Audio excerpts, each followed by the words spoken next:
बिस्मिल्लाहिर्रहमानिर्रहीम। Dear students, welcome to SATC channel. Students, आज के हमारे टॉपिक्स हैं pi bond and sigma bond.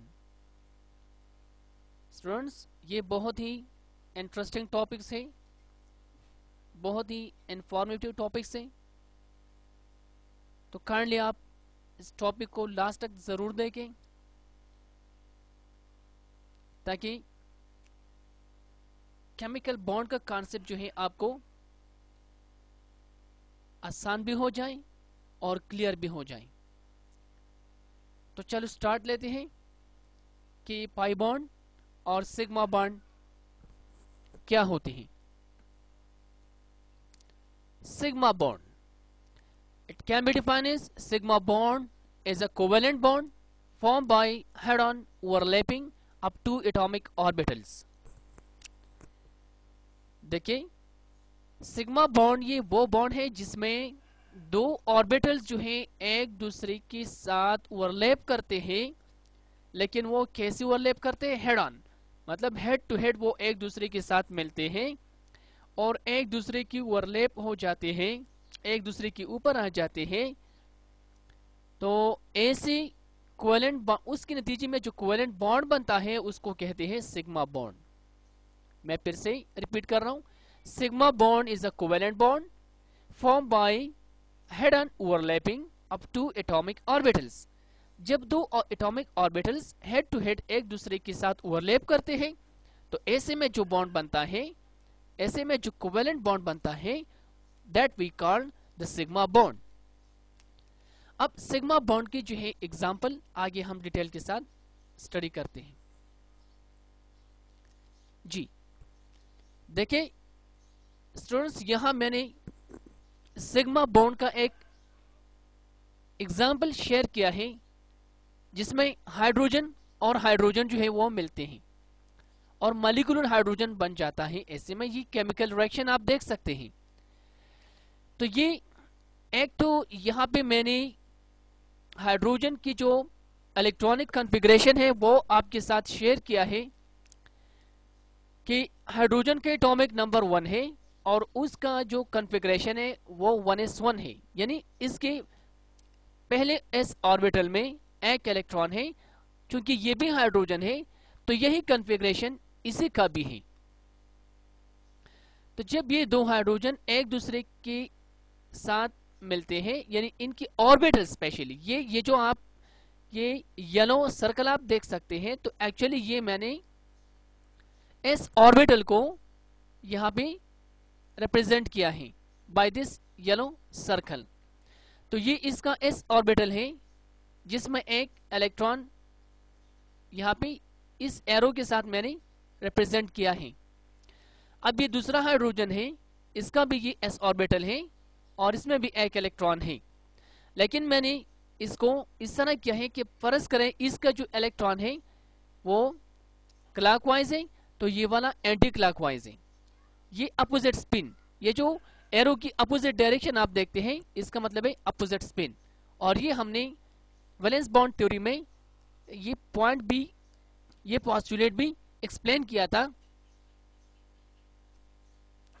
कि जब ऑर्बिटल्स एक दूसरे के साथ मिलते हैं और ओवरलैप हो जाते हैं तो उसमें एक तो ये है कि ऑर्बिटल वो हाफ फिल्ड होगी और सेकंड इलेक्ट्रॉन अपोजिट स्पिन करेगी।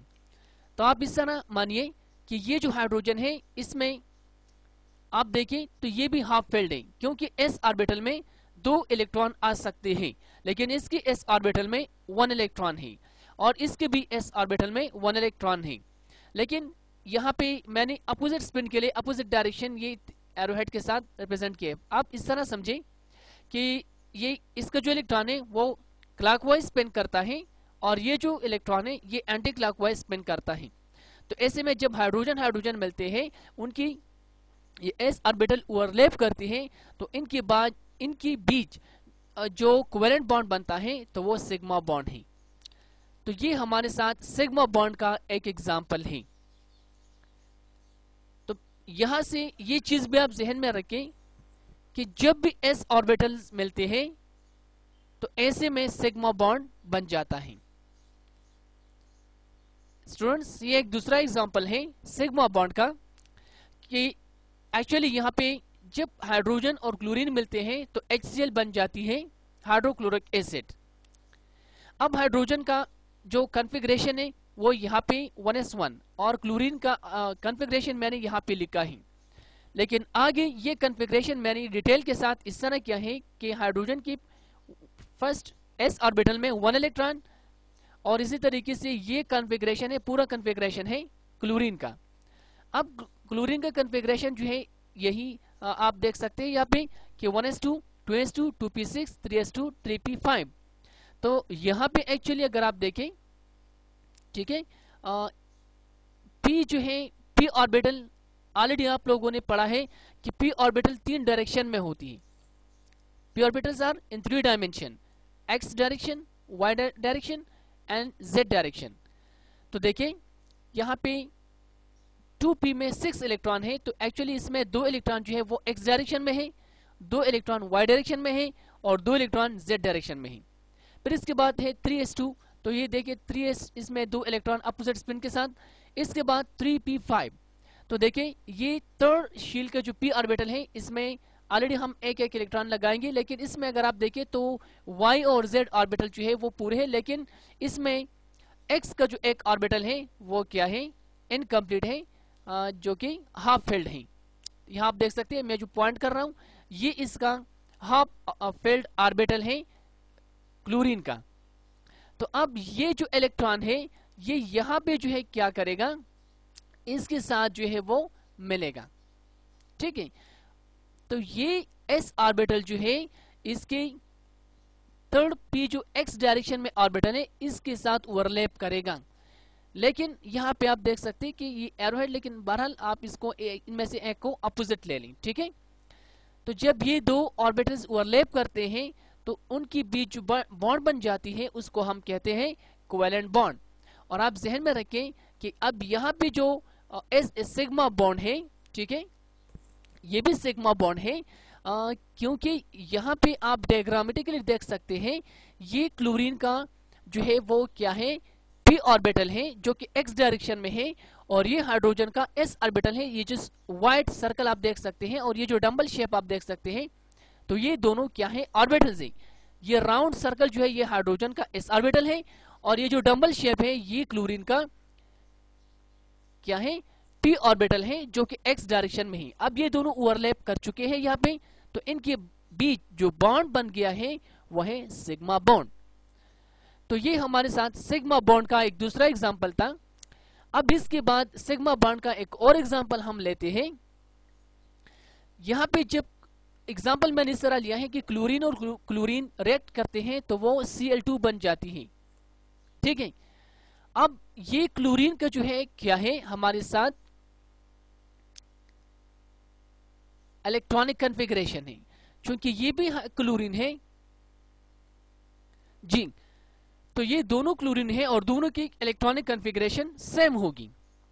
तो ऐसे में अगर आप देखें ये क्लोरीन का कॉन्फ़िगरेशन है जिसमें थर्ड p का जो है ऑर्बिटल हाफ फील्ड है, और इसमें भी थर्ड p का जो x ऑर्बिटल है वो भी हाफ फील्ड है, लेकिन यहाँ पे दोनों के इलेक्ट्रॉन मैंने अपोजिट शो की है। थर्ड ऑर्बिटल हाफ फील्ड है, थर्ड ऑर्बिटल वो भी x डायरेक्शन में हाफ फील्ड है और विद अपोजिट स्पिन इलेक्ट्रॉन। तो ऐसे में इसका जो ये ऑर्बिटल है, देखिए ये मैंने एक क्लोरीन का p ऑर्बिटल शो किया है और ये वाला दूसरी क्लोरीन का p ऑर्बिटल है जो कि एक दूसरे के साथ ओवरलैप कर चुके हैं यहाँ पे। और ऐसे में जो है इनके बीच जो बॉन्ड बन जाती है वो भी क्या है, सिग्मा बॉन्ड है। आप डायग्राम को देखें तो ये भी हेड टू हेड एक दूसरे के साथ ओवरलैप हो गए हैं। इसको हम हेड ऑन बॉन्ड भी कह सकते हैं, हेड टू हेड, ठीक है। तो आप जहन में रखें कि जब p ऑर्बिटल्स जो है स्पेशली x डायरेक्शन में मिलते हैं तो वो भी क्या होते हैं, सिग्मा बॉन्ड वहां भी बन जाती है। तो ये सिग्मा बॉन्ड का एक जो है तीसरा एग्जाम्पल जो मैंने आपके साथ शेयर किया। अब इसके बाद जो है हम चलते हैं टुवर्ड द पाई बॉन्ड कि पाई बॉन्ड क्या है जी। pi bond is a covalent bond formed by the side to side overlapping up to atomic orbitals। यानी कि पाई बॉन्ड ये भी कोवेलेंट बॉन्ड है, लेकिन इसमें जो एटॉमिक ऑर्बिटल ओवरलैप करते हैं तो वो साइड टू साइड एक दूसरे की ओवरलैप करते हैं। देखिए यहां पे आप देख सकते हैं, ये भी हमारे साथ एक पी ऑर्बिटल मैंने यहां पे शो किया है, ये भी पी ऑर्बिटल है, लेकिन ये ऐसे डायरेक्शन में मिले हैं कि ये एक दूसरे के साथ क्या है, साइड टू साइड जो है एक दूसरे के साथ ओवरलैप कर चुके हैं। यहाँ पे आप देख सकते हैं ये एक ऑर्बिटल है पी और ये दूसरा पी ऑर्बिटल, लेकिन ये ऐसे तरीके से ऐसे पैटर्न के साथ मिले हैं कि साइड टू साइड एक दूसरे की ओवरलैप कर चुके हैं। तो ऐसे में जो बॉन्ड बनता है स्पेशली कोवेलेंट तो होगा ही, लेकिन फिर कोवेलेंट में वो पाई बॉन्ड कहलाता है। चलो पाई बॉन्ड के लिए हम एक एग्जांपल लेते हैं। जी पाई बॉन्ड, यहां पे हमने लिखा है कि one bond in the ethane is pi bond and the one is sigma bond. देखिए ये हमारे साथ स्ट्रक्चर है इथीन का। ये इथीन है हमारे साथ, जिसमें 2 कार्बन और 4 हाइड्रोजन कंबाइन हो गए हैं। अब लेकिन यहां पे हम और से देखें तो कार्बन और कार्बन के बीच डबल कोवेलेंट बॉन्ड है। एक को मैंने रेड और दूसरे को मैंने येलो लाइन से रिप्रेजेंट किया है। अब इसमें जो रेड वाला है ये अलग टाइप है कोवेलेंट बॉन्ड में, और ये दूसरा है। आप इस तरह समझे कि इसमें जो पहला वाला है जी, तो यहाँ पे जो ये रेड वाली लाइन आप देख सकते हैं ये भी कोवेलेंट बॉन्ड है, और ये येलो वाली भी, येलो कलर का जो लाइन है ये भी कोवेलेंट बॉन्ड है। तो अब इसमें जो रेड वाला है ये पाई बॉन्ड को रिप्रेजेंट करता है, और ये जो नीचे वाला है ये सिग्मा बॉन्ड को रिप्रेजेंट करता है। अब कैसे, इसको समझने के लिए यहां पे मैंने कार्बन और कार्बन के बीच जो यानी कार्बन की जो इलेक्ट्रॉनिक कॉन्फ़िगरेशन है यहां पे लिखा है। देखिए कार्बन की आउटर मोस्ट शीट में सारे कार्बन का एटॉमिक नंबर 6 है, और इसके जो है कॉन्फ़िगरेशन इस तरह होगी कि पहले एस शीट में 2 electron with opposite spin 2s 2 electron. अब पी में इसके जो है 2 इलेक्ट्रॉन है। तो इसका जो डिस्ट्रीब्यूशन है हम इस तरह करते हैं कि एक इलेक्ट्रॉन जो है वो एक्स डायरेक्शन में, दूसरा वाई डायरेक्शन में। अब इसके साथ और इलेक्ट्रॉन नहीं है, तो इसके 2 ऑर्बिटल जो है वो हाफ फिल्ड है, एक्स भी हाफ फिल्ड है और y भी हाफ फिल्ड है। तो यही कॉन्फ़िगरेशन एक दूसरे कार्बन का भी है। अब ऐसे में जब ये x और x डायरेक्शन वाले मिलते हैं तो ये तो क्लियर बात है कि ये हेड ऑन ओवरलैपिंग होगी।